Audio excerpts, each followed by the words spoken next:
Well, good evening, and welcome to our tribute, Newark Remembers John T. Cunningham, an evening when we'll recall the lasting impact of a remarkable man's historical writing and civic contributions. John Cunningham once said, quote, "I doubt if there is a community in this state that I couldn't tell you about," end quote. But nowhere is his legacy so profound as it is here in Newark. Born in this city nearly 100 years ago, he always had a special attachment to this 300-year-old place. He is one of its treasures, as you will find out this evening. So we're really here tonight for a simple reason. As his friends, his colleagues, and his admirers, we come to celebrate his life and career as a Newark historian, journalist, and civic leader. So we'll have a series of speakers tonight to comment on that legacy. And we'd first like to welcome Mark Diono of the Newark Star-Ledger, columnist for the state's leading newspaper. He often writes about the city's storied past. He's an author of now 4 books. He just had his latest book released this fall, and he is a proud graduate of Rutgers, Newark. So please welcome Mark to the podium. Thank you very much. When we were setting up the night, they asked me to speak about John's legacy as a newspaper reporter, and I really don't know that much about it because he predates me by a few decades, just a couple. One of the great things about John Cunningham to me was I came to a point in my own career where I was making a decision about what to do. And I had been a fairly successful sports writer at a very young age. And I had a column in New York City. And I was debating what to do. I didn't like the inauthenticity of that type of journalism, being covering sports, and I saw the sort of sports and entertainment juggernaut beginning to develop, and I'm not even sure how it came to John Cunningham's attention or how I remember why I was talking to him, but I told him I was on the fence about moving into a different kind of journalism, a more authentic journalism, a journalism that was about the culture of my state and the places that I grew up and knew about and loved. And he said to me, "You should do that, and you will never regret it." And he was absolutely right. My sons regret it because they don't get tickets to games, but I've never regretted it.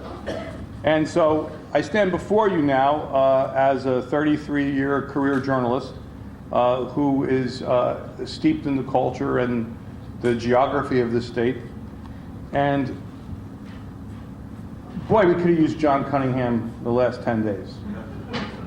When I was out in places like the Highlands and Seaside Park, Cape May, and trying to explain the difference between the Bay Shore and the Barrier Islands to new reporters at the Star-Ledger, I was often tempted to say, go back into the library at the paper, get out a copy of This is New Jersey, and understand where you are. Because, my dear editor, I can't get to Keyport, from Keyport to Cape May in half an hour. Not even with the National Guard. So, this is what John personally did for me. He helped guide me into understanding the importance of the authentic journalism of place. That New Jersey's culture, character, and history was really worth writing about. And his mentorship, there's 40 years between us. Some days it doesn't feel like that much. But there's 40 years between us. And his mentorship of me and his encouragement of me to step up and follow in his footsteps. And a lot of people say that, maybe I can be the next John Cunningham. I'm not the next John Cunningham. No one's going to be the next John Cunningham. But for me, I did knock out 3 books about New Jersey culture and New Jersey history, and John and I shared, theories about New Jersey's role in the American Revolution, and his wonderful sense of place is, I think, the greatest gift, the greatest legacy of his journalistic career. He understood this place. He understood this place was not a place in between New York and Philadelphia. He understood every single corner, every single inch of this place that we call home. The city, he always had this great fondness for, obviously, he was from here. But I was probably most struck by John's intellectual courage to rewrite the Newark book and include the civil uprisings, the riots, whatever side of the fence you're on, whatever you want to call it. John rewrote the book and never shied away from the problems that happened here. He could have taken the easy way out and let the book stand pre-1967, but he didn't. And I believe that was the New Jersey Historical Society that went ahead and published that book. And I remember at the launch party for that book, there's John, the bar mitzvah boy, in his full John glory, getting all the attention. And I was struck at that time by how a man of that age could keep up that energy to take on such a challenge. I hope I can do that when I'm 75. So far, so good. But it was an honor to know him. It was an honor to be mentored by him.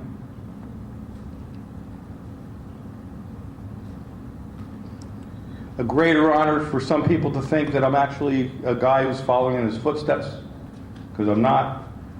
But it's just wonderful to see so many people here tonight to remember John Cunningham. Thank you all so much for coming. Thank you for your time and attention. I appreciate it very much.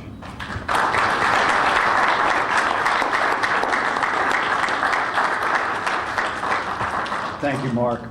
Please welcome Mary Sue Sweeney Price, Director of the Newark Museum and one half of Newark's first couple. She's here to deliver comments for her husband, Dr. Clement Price, who is the Rutgers University Board of Governors Distinguished Service Professor of History and Director of the Institute on Ethnicity, Culture, and the Modern Experience at Rutgers Newark. Mary Sue.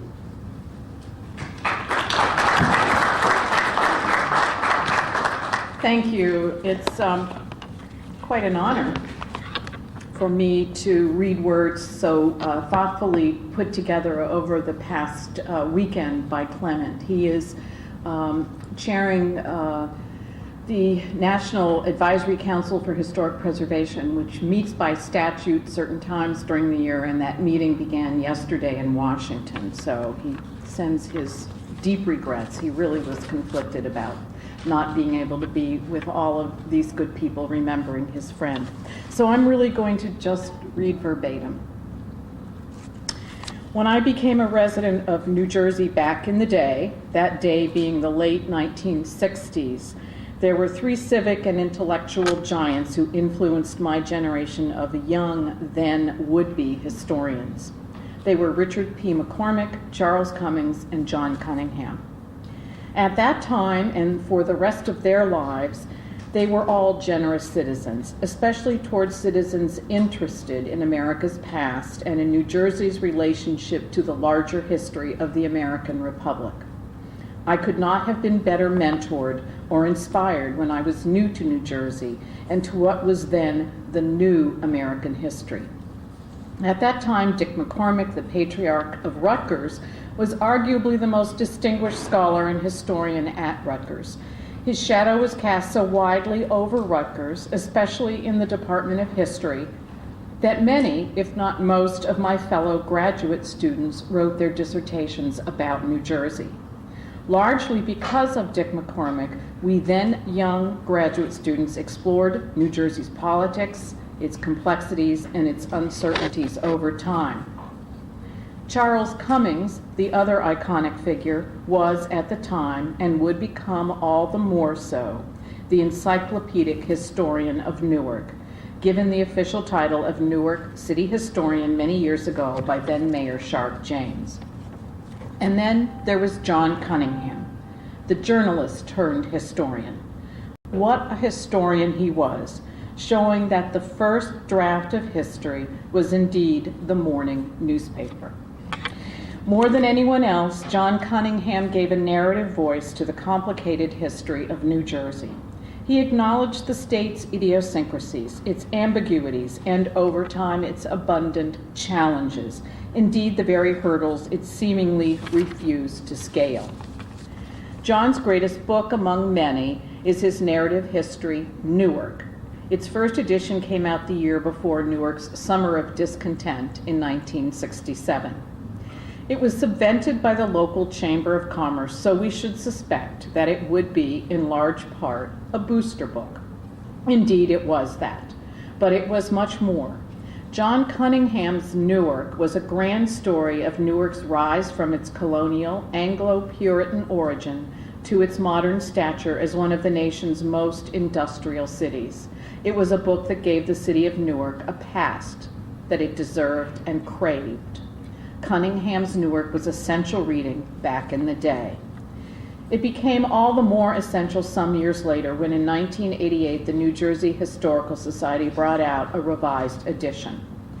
In that revision, John had to take into consideration what he probably could not nearly imagine a generation earlier, that Newark's infamous decline was ignored by seemingly all but that decline's most notable victims, its poor black residents.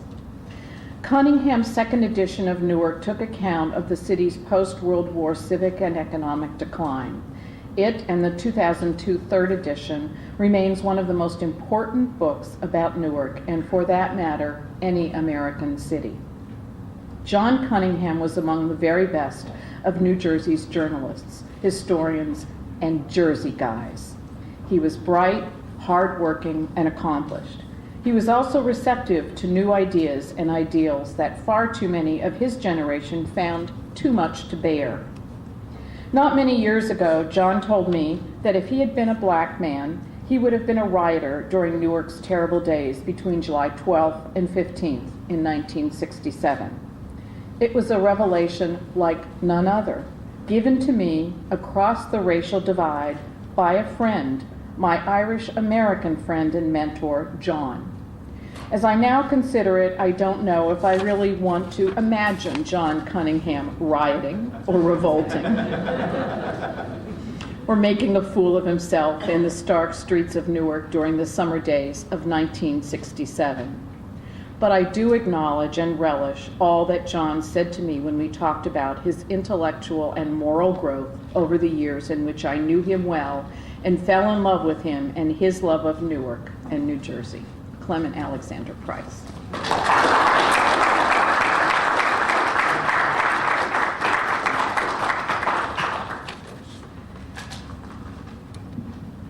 Next up, Chad Lineweaver, formerly of the New Jersey Historical Society and the Newark Public Library. Presently, he's the Assistant Director of the Morristown Public Library. More than a few years ago, I attended a small dinner where John Cunningham was being honored. At one point during the event, everyone present went around and commented on the impact Cunningham had on them or their institutions. As we went around telling stories, common themes started to emerge. How influential Cunningham had been over a wide area of organizations, his influence over 5 decades, his large body of work, but also a further verification of a rapier and zinging wit that Cunningham possessed surely since birth. I first met John Cunningham when I delivered him proofs of the latest edition of the History of Newark published by the New Jersey Historical Society. When my turn came up at this evening, I asked Cunningham if he remembered where we first met. He thought for a minute, and when I reminded him that we met at Turtleback Zoo, now keep in mind this was a mutually albeit unusual, median point for us to meet to deliver the proofs. He said, "Well, why do I see you there? Were you in one of the exhibits?" Needless to say, I got zinged. John Cunningham was a unique and talented man who had a strong interest in bringing history to everyone and making his books something that everyday public could read. I think he wanted New Jerseyans to understand about their state's rich history, especially since so many people who live here really don't know that much about it. He and Rutgers professor Richard McCormick teamed up and raised awareness of the state's history in the 1950s through the present by getting involved in professionalizing the New Jersey Historical Society, creating what was probably the first curriculum materials for the state of its history, developing widespread educational programming, and publishing abundantly so that people had access to that state's history. The impact that he and McCormick made invariably raised the stature of the state's history. So at least in the present day, historians and even readers of history strongly consider the state's history rather than discounting it in favor of a greater of a Philadelphia or New York City story. The New Jersey Historical Society in the pre-war period, pre-World War II, was a highly esteemed, albeit fairly closed place. Amateur scholarship and research pervaded the organization, but to a large degree in a Victorian 19th century fashion. It was an introverted place that exuded a pre-World War II atmosphere, yet existed in a post-World War II environment. The organization's membership suggested a private atmosphere that was beginning to decline in the age of greater American class and race mobility of the 1950s, and one which I would argue still pervades today within a lot of historical societies. Through the insistence of Professor McCormick, several Historical Society trustees wanted to change the direction of the institution. They commissioned a strategic plan of sorts, which came to be known as the Alexander Report, that offered a series of suggestions to reform the society. Begin by holding a regular annual meeting of members, have a more robust publications program, hire an executive director, and develop history programming for students. To make this all happen, the board relied heavily on three New Jersey luminaries: Donald Sinclair, a Rutgers grad who came back after World War II to essentially create special collections in university archives at Rutgers University, and who would also go on to edit New Jersey history for years and serve in an advisory capacity beyond that. Professor McCormick himself and his Irish mob counterpart, John Cunningham, a Morris County resident Newark news reporter whose first major foray into New Jersey studies was a reporting trip with a photographer named Harry Dorr that went all over the Garden State to document people and places. To a large degree, McCormick, Sinclair, and Cunningham were brought on to professionalize and modernize the institution, which they did rather quickly in the 1950s and 60s, with a lasting impact to the present day. As Cunningham had told me, McCormick was the academic, while he was the people's historian, thus covering both ends of the organization's intended audience. In so doing, Cunningham centered his work on youth education for the Historical Society, a subject for which Cunningham would become synonymous in the years ahead. In the 1950s and 1960s board meetings, when educational programming would come up on the agenda, the chairman would wryly ask Cunningham, "So, John, what have you been doing with the kids?" And Cunningham had a lot to say. He got several initiatives off the ground: a statewide essay contest for high school juniors and seniors, poster contests for younger students, and annual education conferences held for teachers on various topics and aspects of New Jersey history. In fact, Cunningham even arranged to have 35 prize winners of one of his essay contests in 1959 take a 3-day bus tour of the Garden State. When the students were asked about their involvement in the whole contest, quote, "The most popular feature among the students was the trip," end quote, where they visited the lost village of Phelpsville, which today is a Union County park, but then was still 20 years away from being on the National Register of Historic Places, had lunch along the lake in the Watchung Mountains, and even attended a Rutgers, Connecticut football game. Imagine trying to do that today.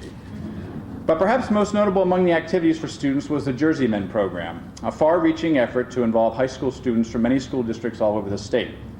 The program rose in the 1960s with seed funding from the New Jersey Tercentenary Committee, an effort by the state government to commemorate the founding of the colony of New Jersey in 1666, and another activity which McCormick and Cunningham were both involved, to involve over 200 Jerseymen clubs and high schools from Boonton to Ocean City that lasted for several decades and set the foundation for the award-winning museum programming that was the hallmark of the society from the 1980s through the 2000s.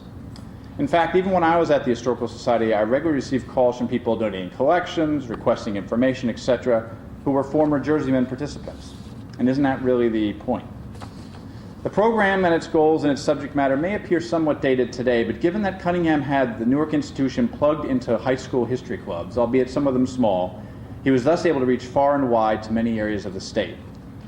Considering that this was accomplished in the pre-internet age, demonstrates the achievement. Moreover, the NJHS struggled to connect the students beyond Essex County even during the internet age, as many institutions do now, who have faced a crowded field among other distractions in the World Wide Web. McCormick and Cunningham pushed to return the Historical Society's publication program to prominence in the 1950s and 60s. The organization became more lax in publishing much beyond its journal, which in the end of itself was full of trustee and member information, society news, in addition to articles on history. Although in fairness to the Historical Society staff of the period, a Great Depression and a World War certainly preceded publishing efforts, and thus the Irish mob's involvement can essentially be seen as a reboot of sorts. The program returned in earnest, and by the end of the 1970s was vibrant and attracting New Jersey scholars from Clement Price to David Cowan. Cunningham even contributed to the effort himself with the first major work on the city of Newark in more than 50 years in 1966, a book entitled simply Newark, and that not only had a third edition published in 2002, but is still considered the de facto and widely cited history of the city today, despite largely being written for a popular audience. By the 1980s, the program was publishing regularly from manuscript collections of the Society, had a robust and modern academic journal in New Jersey history, and was publishing academic monographs on a variety of subjects. One thing that has amazed me about the reach of this 1950s through 1980s publication activity is that it really confirms how much these publications raised the awareness of the state's history. When visiting libraries around the state, but especially around the country, I could always find runs of New Jersey history and publications from this period. Whether I was in the Sutro Library in San Francisco, the Clements Library at the University of Michigan, if I looked for these publications, I would find them on the shelves, and the subscription lists that we used to receive at the Historical Society always confirmed how long of a reach that this effort had. Not only through these monographs and his work with the Jerseymen, but also with his own publishing and speaking, Cunningham was contributing to the state's history, rising and above the New York-Philadelphia focus, where the state's history was often relegated. Many of our first experiences with the state's history were through Cunningham's New Jersey, a Mirror on America, New Jersey's America Maiden Road, or even what we learned from the fourth grade textbook, You, New Jersey and the World, a standard in many school districts for almost half a century. He was the one who informed us that we were not the first to live among these Atlantic highlands and shores. It was the Lenni Lenape. He was the one who expressed how much our country's fight for independence was actually fought and contested here on New Jersey soil. He also intimated that the growth of industrialization in the United States in the 19th century was also centered here, with its origins in Paterson, its boom in Newark, Trenton, and Jersey City, and its innovation throughout the state with inventors such as Edison, Marconi, John Holland, and Edward Weston. He also expressed that the Garden State moniker fit our state, not only because it was the breadbasket throughout the Revolution, but as a food cupboard for New York and Philadelphia, and as an innovator with the Rutgers Agricultural Experiment Station and small-scale produce farming for over 200 years. John Cunningham never considered himself an academic, and many times he never even considered himself an historian, and yet he probably had the greatest impact among a generation of men and women trying to educate students and raise awareness of the state's history to the Garden Staters at large.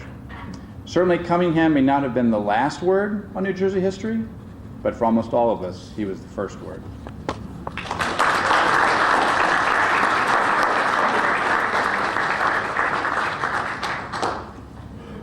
Thank you. Next up, Timothy Christ, the co-founder and president of the Newark History Society. An expert on early Newark history, Dr. Christ is president of the Board of Trustees at the Newark Public Library. Thanks, Tom, and I hope you introduce yourself at some point. Tom is teaching the Newark history course at Rutgers Newark and also teaching at St. Benedict's. A Rutgers PhD and Princeton graduate, so he's good at doing that. What I remember most about John Cunningham was the car rides. When there was an event in Newark that I thought would interest him, I'd get in touch with him and ask if he wanted to ride. And to my delight, he usually said yes. He never asked for a ride because he didn't want to impose, but he was always glad to accept the ride. I would arrange to pick him up at 269 Brook Lake Road in Florham Park at 4:30 or maybe 4:45 for a 6 o'clock event. John liked to be early. He would greet me at the door, make sure the outside light was on for his later return, and then get in the car. And then we would talk. John may have lived the solitary life of a scholar and writer, but he was a great conversationalist. He told good stories, and just as importantly, he listened well. And he had firm views that he did not hesitate to express. He may have been broad-minded, but he was also tough-minded.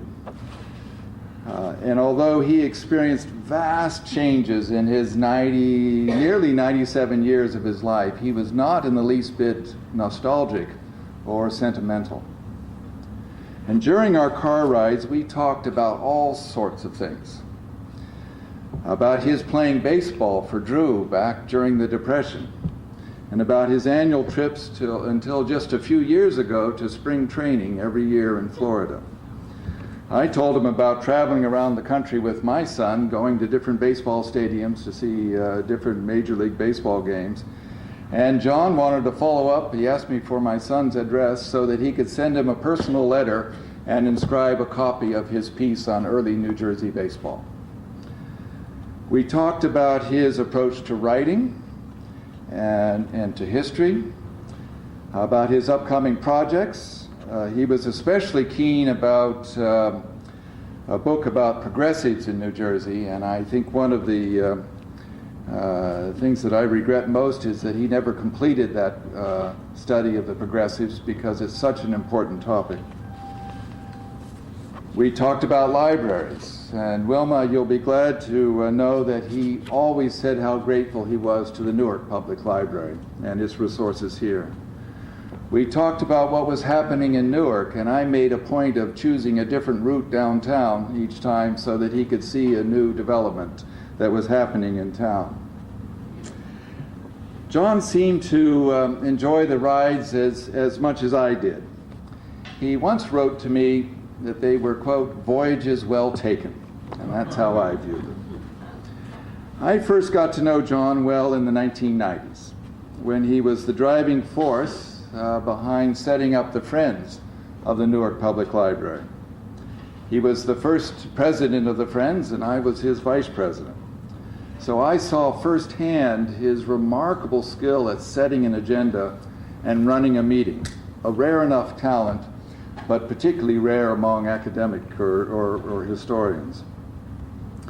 After a few years, he passed along the torch to Becky Doggett and then to me to serve as president of the Friends. But he was always keen to get updates about how the Friends were doing and how much they had raised for the library. And Carol, he would be so touched. Where's Carol? There's Carol. He would be so touched that the Friends helped to host the reception here tonight. But it was the founding of the Newark History Society about 10 years ago that started our car rides. While the society was still in an organizational phase, Warren, you were there, Vic, you were there, we were meeting at the New Jersey Historical Society. We hadn't yet had any of our 40-plus public meetings at that point. But John agreed to come to one of those organizational meetings and to talk about William Cohn, Dean of Newark Photographers, whom he had known well. I drove him to and from that meeting, and he made a comment about the Newark History Society that I really have treasured. He said, if only there had been a group like this when I was getting started, which is a lot about what the Newark History Society is about. And not long after, the Newark History Society helped to host that book launch party that Chad talked about and Mark Diono talked about for that third edition of his book about Newark. And again, I picked him up, and his brother-in-law came with him, and boy, he was in good spirits that night. It was a good civic occasion, and it was one of those times when I learned how important it was in Newark to have those sorts of occasions where we recognize the efforts of individuals. And that's one of the driving forces for our gathering tonight, is to have that civic expression of thanks to John. Well, several more rides followed in subsequent years, including a solemn one when I drove him here to the library for the memorial tribute to his good friend Charles Cummings. The last time I gave John a ride was in January 2008 for the Newark History Society program about the Newark Evening News. John was well into his 90s at that point, slowing down physically, but his mind was still as sharp as ever. And as you all know, John was responsible for saving the Newark Evening News clipping file and that enormous collection of photographs and having them deposited here in this library. He knew the event would be, as he wrote to me, like Old Home Week, and he really wanted to be part of it. And indeed it was. Centennial Hall downstairs was packed. There were several dozen Newark Evening News alumni there, and John waited to the end of the Q&A session after some presentations in order to offer his comments. And as he leaned on his cane, he needed a cane at that point, he spoke in that wonderfully clear and strong voice that he retained to the end about his own experience at the Newark Evening News and about its demise. The respect and admiration in that room for John Cunningham that night was palpable. And as best I know, that was the last time John was in Newark. Maybe one of you can tell me otherwise. Back in 2008. Well, the more I dig into Newark's history, the more impressed I become with John's skill and accomplishment as an historian. And I've come to think of him as a three-dimensional historian. Not length, width, and depth, but time, place, and people. Every historian has to become comfortable in thinking about people and events in an earlier time. You have to get the chronology down, and you have to know the sequence of events and how the events in one place kind of relate to events that were taking place at the same time elsewhere, if you want to have a chance of conveying what happened and then suggesting some reasons for why it happened. John had the time dimension knocked. And as Mark Diono pointed out, he also had a wonderful sense of place for New Jersey. Because of his work as a journalist visiting and writing about every county in the state, he had the geography of this state down pat. He knew where the roads and rivers of New Jersey are, how one town and city stands in relation to the other. He knew how the ridges and mountains affected where battles were fought and how commerce developed. And that knowledge infused his analysis and guided his narrative. And not every historian masters this aspect of his craft, of really knowing where things took place and how the physical relationship of one thing to another or the physical setting can affect what happens. And I would suggest that the third dimension of his success as an historian was people. John once said, "History for me is people, all kinds, great and small, rich and poor, hero and scoundrel." And drawing on his background as a journalist, he had the true historian's ability to dig for facts, get at the truth, and tell a good story. He did not engage in statistical analysis or lock horns about some question of theory. That was not John Cunningham. And that, to be frank, diminished him in the eyes of some who were tempted to dismiss him as a popular historian. And from our conversations in those car rides, I know that bothered him somewhat. But it didn't stop him in the least, nor did it affect his own pride in his work. And I think that's due to another aspect of people, not just people as subject matter, but people as the audience for his work. John wanted to reach his audience, whether they were school children with those textbooks, college students, or the general public. And I think that's why there's such a strong narrative thread in his work. That's why he wrote film scripts and experimented with other with different media. And that's why he made such extensive use of photographs and illustrations. We talked about that. He really felt people would relate better if they had an image to go with the description. And of course, that's why he felt it was so important to save the Newark Evening News photographs and to make sure that Harry Doerr's photograph archive came to this library and that William Cohn's photograph archive went to the Historical Society. And of course, that's why John was so keen to take part in public programs, large and small, all over the state, where he might engage his public face-to-face. I only knew John in the last third of his life, in his 70s, 80s, and into his 90s. And T.S. Eliot famously wrote that old men should be explorers. And I think of John in that way. He never stopped asking questions. He never stopped wanting to find out what happened and why.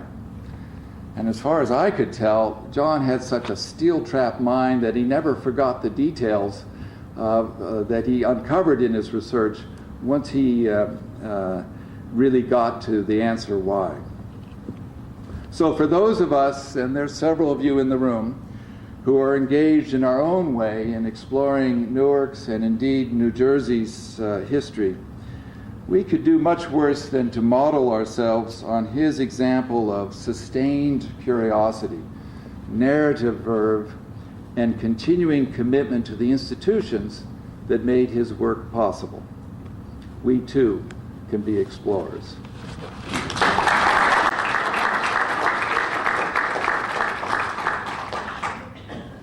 Thanks, Tim. I'll say a few brief comments as well. What do you think of when I say Blue Book? Most of you probably think of the Kelley Blue Book, the trusted resource for the value of a new or used car. If there are any lawyers in the room, they may well think of another Blue Book, the trusted resource on legal citation. I don't. I think of this Blue Book, the Cunningham Blue Book, the trusted resource on the history of Newark.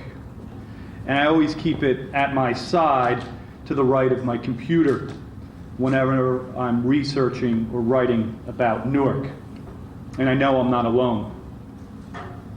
Since 1966, when Cunningham, the author of 45 books and thousands of magazine articles, wrote a narrative history of Newark, students of history have turned to it for knowledge and insight and good old-fashioned storytelling.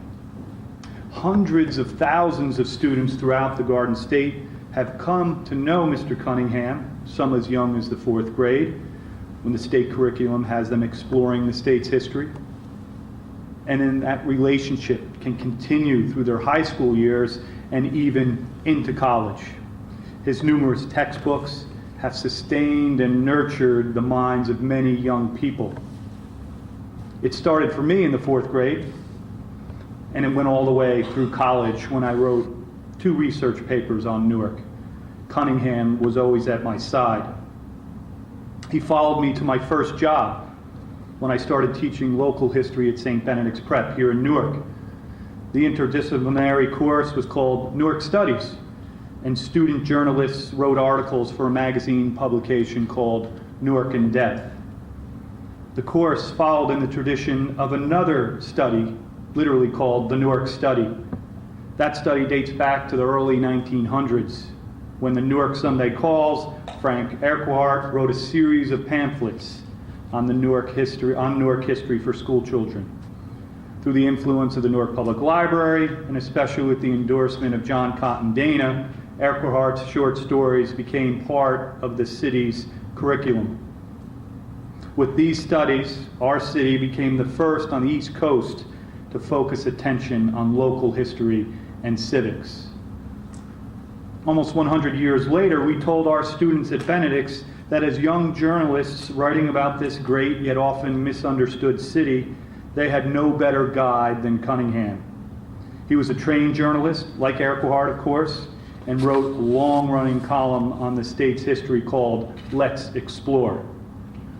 His Newark book, the Cunningham Blue Book, became our trusted resource for exploration. We just called it Cunningham. We tell students, go get Cunningham. Look it up in Cunningham. Does Cunningham have anything to say about it? That blue book was our bedrock, our touchstone for historical inquiry. Cunningham was so fundamental to their understanding of the city's history, just like the early 20th century Newark study. Eric Hart's pamphlets in Cunningham's Newark resonated with generations of students, largely because they are both about stories. As you've heard over and over tonight, John T. Cunningham could always tell those good stories. And stories help people understand something in a way that numbers and statistics don't. Stories allow us to introduce complexity, nuance, sensitivity, humor, fallibility, ambiguity, unpredictability into our past. Certainly Newark's past as well. Cunningham followed me to my first book, one on the history of St. Benedict's. Some of the themes from his book helped me contextualize the story of a school in a particular city. In the introduction of the revised and updated 1988 edition, Cunningham observed, quote, "Old Newark was reborn in the 1967 riots, for better or worse." He goes on to add that there have been themes of violence and rebirth and reinvention in the long history of this old town. Each revival, he said, has been a combination of imaginative entrepreneurs and newcomers encouraged to bring their needed skills and muscles to town. Such has been the genesis of each new Newark. The genius has been in the melding of disparate people into a congenial, workable synthesis. So to that end, John T. Cunningham's genius is in his keen sense of melding the disparate into a congenial, workable synthesis. He is New Jersey's great historian, and those of us in Newark are forever grateful for his blue book, one full of stories that help us understand who we are and where we come from.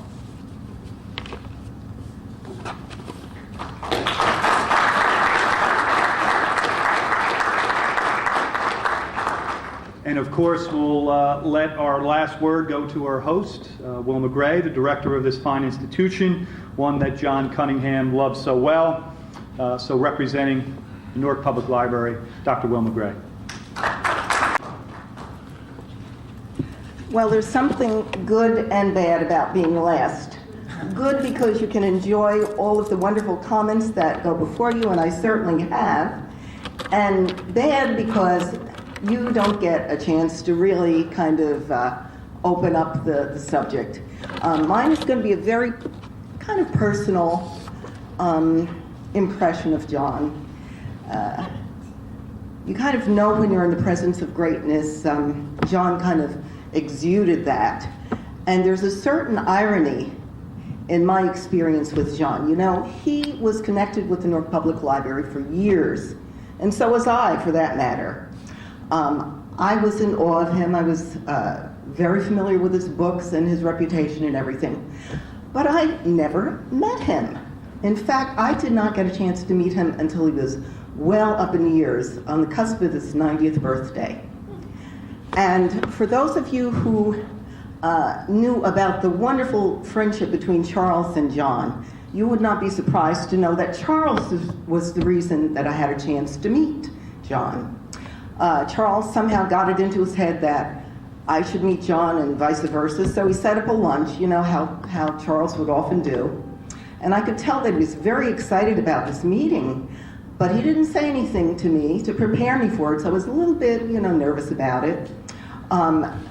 But I needn't have worried at all, because as soon as Charles introduced us at this lunch, I felt right at home in John's presence. He had that ability to just put you at ease. Like some people who are maybe a little standoffish or a bit reserved for whatever reason at the beginning, John was warm and friendly as soon as we shook hands. And throughout the lunch, I realized this man was really someone special. My initial impression of John was that he was intellectual, very knowledgeable, kind, compassionate, and that impression never changed through the years. But as I got to know him a little bit better, I realized that he was always going to be young at heart, just like Tim alluded to. He certainly did not talk like or think like the stereotypical 90-year-old person, and he was very obviously still very inquisitive and interested in all of life. He was a natural journalist and storyteller, as we all know, who used that deep, sonorous voice of his to great effect. You know what I'm talking about, right? I was struck by his ability to make complicated things sound so much less complicated, and by his talent for making the most commonplace facts come to life. Even when a little gruffiness seeped into his voice, it was always more than offset by that little twinkle in his eye, remember that? And with his absolutely great sense of humor. I've always been thankful that Charles picked that very moment to introduce John to me. There wasn't much of a chance after that. As you know, Charles passed away very soon after that. But John just had one of those personalities that made an indelible impression on you. Even with limited contact thereafter, I feel that he just enriched my life. He really did. And I suspect that Charles felt that way too, 100 times over. Theirs was a true friendship. It was wonderful to see. It was probably born out of their common interests, their passion for all things New Jersey, their interest in history, their love of people that Tim mentioned, and their love of libraries. Absolutely love libraries, both of them. John's love of libraries was something that greatly benefited the Newark Public Library. John said to me many times that NPL did a lot for him because he did much of his work using the resources of the New Jersey room. But John more than reciprocated. I can't think of anyone who has done more for this library than John did. He supported the library over many years in many, many ways, and always did it from the heart. He went to a lot of trouble to bring the Newark Evening News more to the library after the paper shut down in 1973. He donated the wonderful Harry Dorer photographic collections and others as well. In 1991, you already heard that he became the first president of the Friends of the Newark Public Library, and a pretty effective one as it was. I think that he was responsible, as well as Tim was responsible for keeping that group together all these years. You know, they built a wonderfully solid foundation for the Friends. Right, Carol? He gave the John Cotton Dana Lecture for the Friends in 2006. He gave other wonderful talks and book signings as well, always presenting himself as a very strong library advocate. He wasn't afraid to say what he really felt about the library and the way it had been treated. He donated to the Robert Treat Fund, an endowment set up by Charles to support New Jersey collections. And now, I'm very happy to announce that John's family has already donated a substantial gift of John's books and archives to the library. It's massive. It's massive. Somebody said that it was about 70 file cabinets full of materials as well as his books. So I'm so delighted to be able to make that announcement. So I have this to say, that John, without a doubt, made the Newark Public Library a stronger and richer institution because of his many contributions. And through his books, his wonderful books, and his many writings, and the fond memories that we still hold of him, he will continue to enrich the lives of New Jerseyans for a long, long time to come. Thank you.